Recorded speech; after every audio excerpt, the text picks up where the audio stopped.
you're up, you'll get down. You're never running from this town. And I think you said you'll never get anything better than this.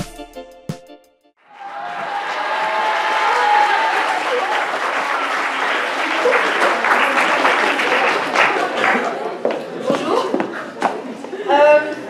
Bon, j'avais une question à vous poser.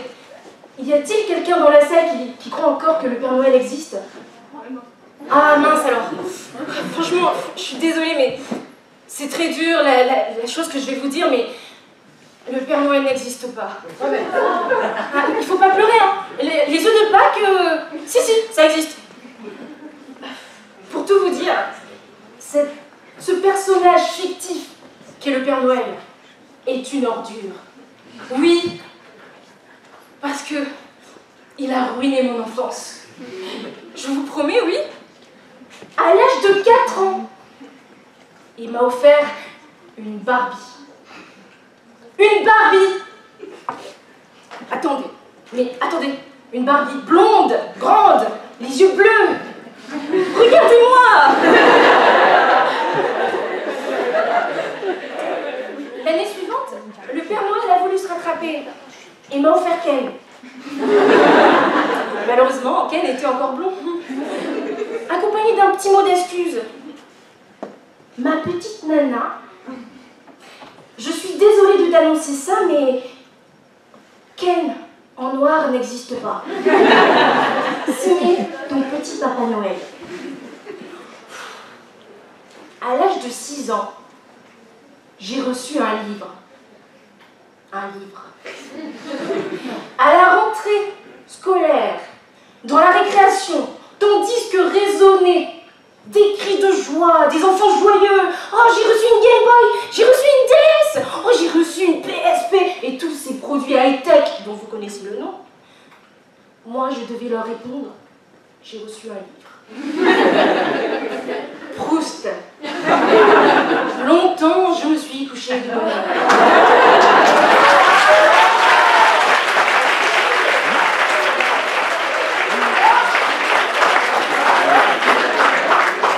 L'année suivante, Bilbo le Hobbit. Dans un trou, il y avait un hobbit. Et encore l'année suivante, le Petit Prince. Et à 9 ans, j'apprenais que cette torture n'existait pas.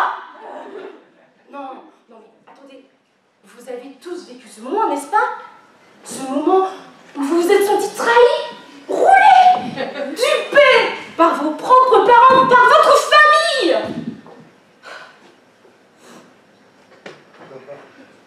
Ce moment dans lequel on vous dévoile ce mensonge immoral, cette vérité blessante.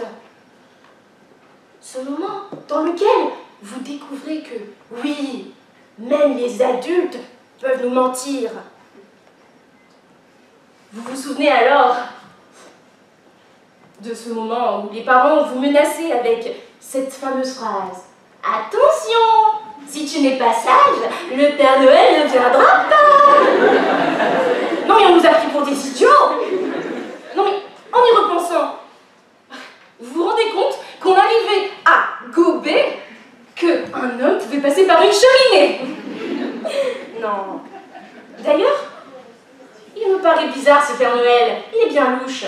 Prenez son apparence. Commençons par le haut. Un bonnet. Mais un bonnet rouge! Regardez ce qu'ils font en ce moment, les bonnets rouges. Continuons. Un nez rouge. Mais c'est qu'il taquine de la bouteille, notre petit Papa Noël. C'est un alcoolique. Ah oui aussi. Son pyjama rouge. Non mais, est-ce que vous avez déjà vu quelqu'un se promener avec un pyjama rouge dans la rue? Mais c'est un échappé de l'asile. Ah oui, sa longue barbe de 6 mois. Est-ce que c'est un SDF? Et puis ses bottes en caoutchouc, et son grand sac, bourré d'on ne sait quoi. Serait-ce un cambrioleur? Un terroriste? Non. On ne nous dit pas tout. Non. D'un point de vue commercial, pas, il faudrait l'inventer. Savez-vous que le costume du Père Noël a été designé par Coca-Cola? Alors là, je m'insurge. Le Père Noël est soudoyé. Noël est une conspiration. On n'a pas parlé des lutins. Oui, les lutins. Pensez-vous qu'un PDG qui emploierait des petits hommes nuit et jour gratuitement pour lui serait un bon PDG? Non, je ne pense pas. Mais c'est un esclavagiste. En plus, c'est un chauffard. Oui, il roule trop vite pour qu'on puisse le voir.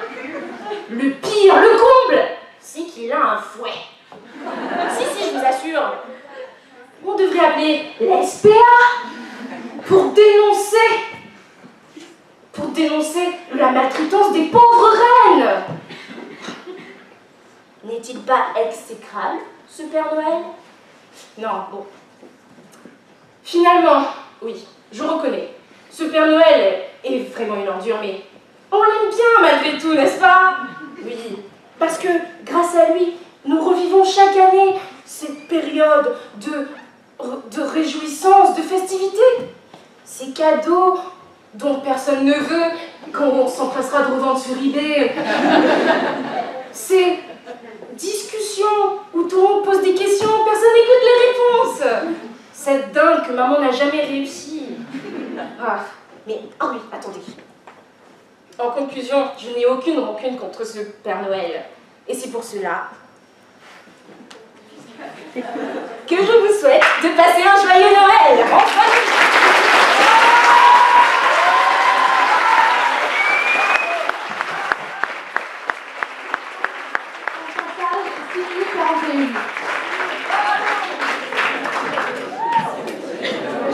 Alors, merci beaucoup pour ce spectacle digne de la comédie française, vous avez bien fait rire. Alors, deux petites questions.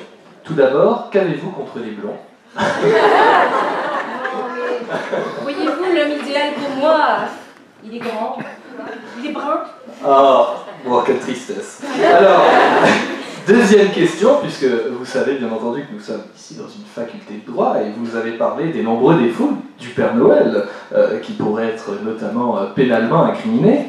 Et je voulais donc savoir, selon vous, devant quelle juridiction devrait être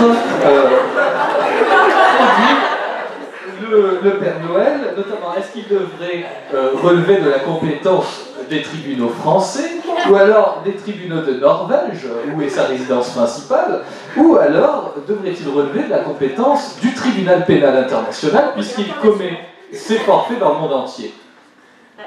Comme le Père Noël, il passe dans le monde entier. D'ailleurs, et je vous ai pas dit, il passe pas en Afrique, le Père Noël. Il devrait passer dans la Cour pénale internationale. Moi, je juste Vous avez dit que Noël, finalement, c'était une conspiration. Est-ce que vous seriez prête à renoncer à tous vos cadeaux de Noël cette année? Écoutez. Des livres. J'en ai beaucoup. C'est vrai que tout le monde aime des cadeaux. Ça fait toujours plaisir d'avoir un petit paquet, de ne pas savoir ce qu'il y a à l'intérieur. Je sais pas. Je ne sais pas répondre à cette question.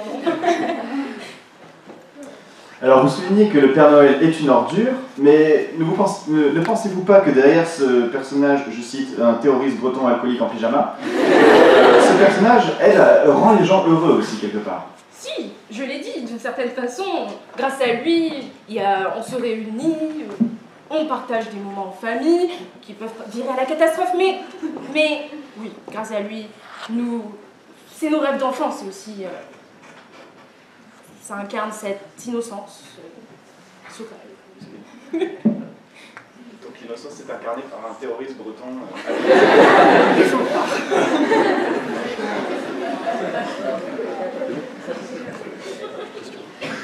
Merci beaucoup, mademoiselle.